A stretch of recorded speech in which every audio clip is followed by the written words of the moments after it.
nami kwamba mambo mengi yamefanyika, lakini suala la umeme kwa wakati ule hatukuliweka kama ni huduma za jamii, lakini jinsi tunavyokwenda tumeona umeme ni huduma za jamii, na mpaka tulipofika tayari vijiji vyote Tanzania tumeshaweka umeme, na sasa tunafanya usambazaji kwenye vitongoji, na vitongoji kadhaa tayari vimeshaguswa. Imani yetu kwamba baada ya miaka 2-3 hata Tanzania yote itakuwa inawaka umeme.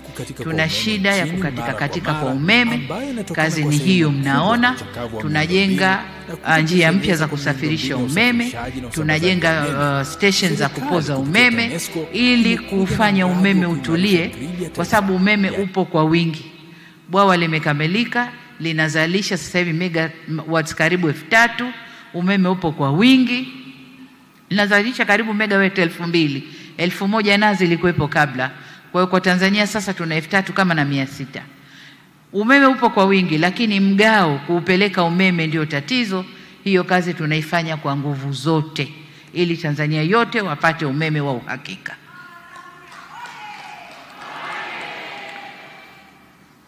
Ndugu zangu, nilioahidi nimeyatimiza.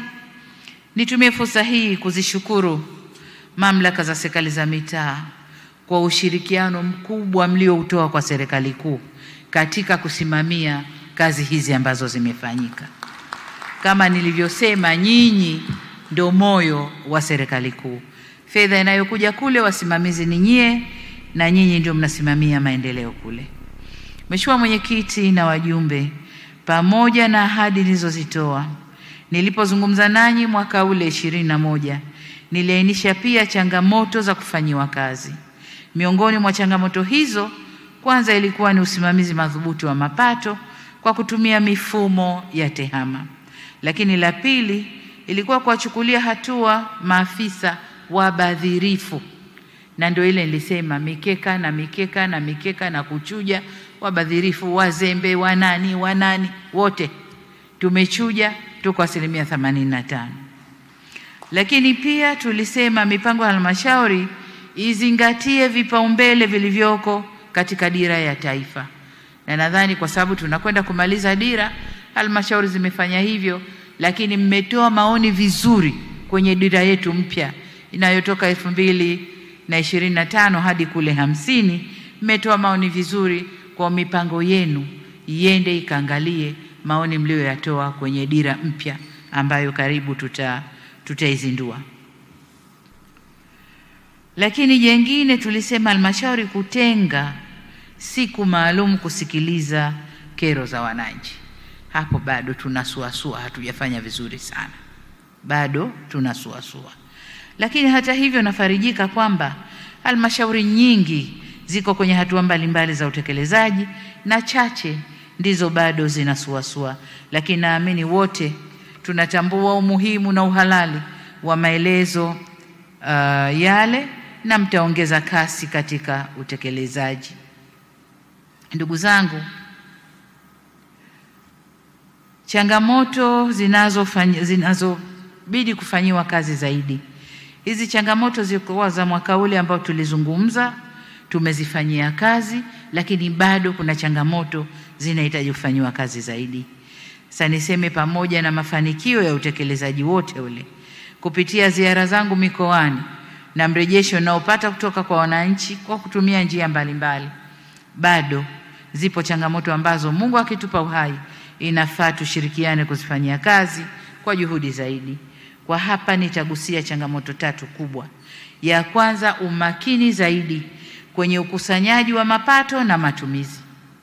Amesema waziri hapa kwamba bado hadi leo kuna watu, mbali na mifumo halali iliyowekwa na serikali ya kukusanya fedha kwenye halmashauri yetu au halmashauri zetu, kuna mifumo ya pembeni inaundwa, inakusanya fedha hivyo hivyo, na fedha zile badala ya kuingia kwenye mfumo halali naingia mifumo ya watu binafsi. Waziri na wakurugenzi, na wataka muwe macho kwenye hili. Muwe macho kwenye hili, kwa sababu fedha hii itakapokusanywa yote ikaingia kwenye mifumo halali, hizi kelele tunazopiga ndogo ndogo hazitakuwepo. Tutakuwa na fedha ya kutosha ya kufanya shughuli zetu za maendeleo. Lakini tukiachia zikienda mikono mingine, maendeleo yetu yanakwenda kuzorota, na muda wote halmashauri zinadai fedha serikali kuu, wakati fedha iko kule na inaachiwa inapeperuka. Mheshimiwa Waziri, kama mmewabaini hawa watu, tafadhali sana, le jicho lako la huruma hapa hapana.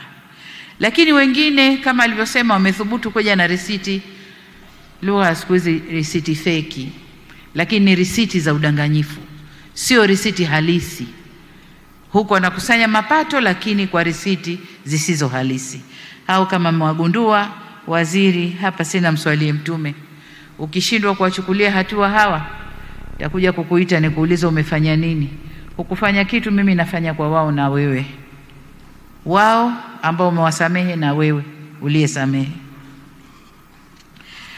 Ndugu zangu, niwapongeze halmashauri, kwa kweli mnapaswa kupongezwa kwa kuongeza ukusanyaji wa mapato. Lakini muono wangu ni kwamba mnaweza mkafanya vizuri zaidi ya hapa mlipofika. Kama kuna fedha bado hazikusanywi, zinakusanywa kwa risiti feki, zinakusanywa kwa mifumo ya pembeni, mkiziba huko na mengineyo, mnaweza mkakusanya vizuri zaidi.